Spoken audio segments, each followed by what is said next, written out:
Lionel Messi और नाइक के रिश्ते की इनसाइड स्टोरी, फेविकोल जैसा मजबूत फिर कैसे टूट गया। दिग्गज फुटबॉलर लियोनेल मेसी और स्पोर्ट्स कंपनी नाइक का रिश्ता टूटने की वजह बेहद मामूली थी। मेसी ने नाइकी के साथ अपने रिश्ते पर फुल स्टॉप लगाकर एडिडास के साथ नई पारी शुरू की और उनकी लोकप्रियता से कंपनी की झोली भरती चली गई।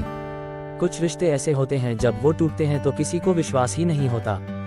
दिग्गज फुटबॉलर लियोनेल मेसी और स्पोर्ट्स ब्रांड नाइक का रिश्ता भी ऐसा ही था। मेसी ने जब नाइकी से रिश्ता तोड़ा सभी हैरान रह गए।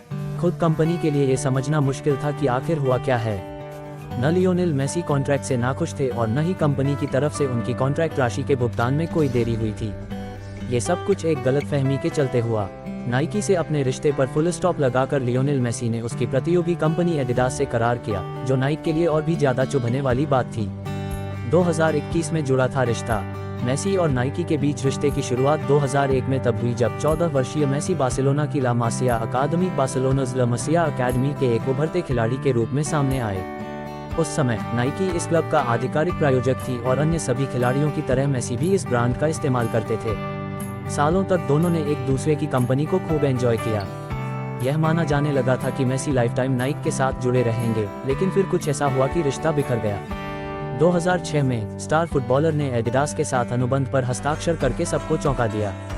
इस तरह टूटा रिश्ता। ये सभी के लिए बेहद चौंकाने वाली खबर थी, क्योंकि मेसी और नाइकी सालों से रिश्ता निभाते आ रहे थे। 2022 के वॉल स्ट्रीट जर्नल में प्रकाशित एक आर्टिकल में इस रिश्ते के टूटने की वजह के बारे में बताया गया था। दरअसल मेसी के पिता ने नाइकी से कुछ और एथलेटिक गियर मांगे थे, लेकिन कंपनी ने उनके अनुरोध का कोई जवाब नहीं दिया।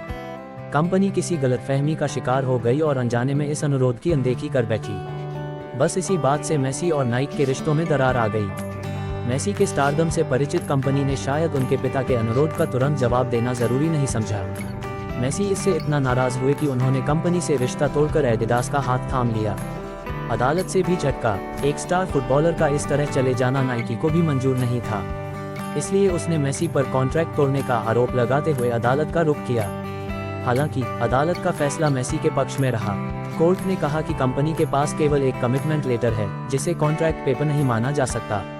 नाइक की प्रतियोगी कंपनी एडिडास को मेसी के साथ से बहुत फायदा हुआ है। कंपनी खुद को फुटबॉल मार्केट में अच्छे से स्थापित करने में सफल रही।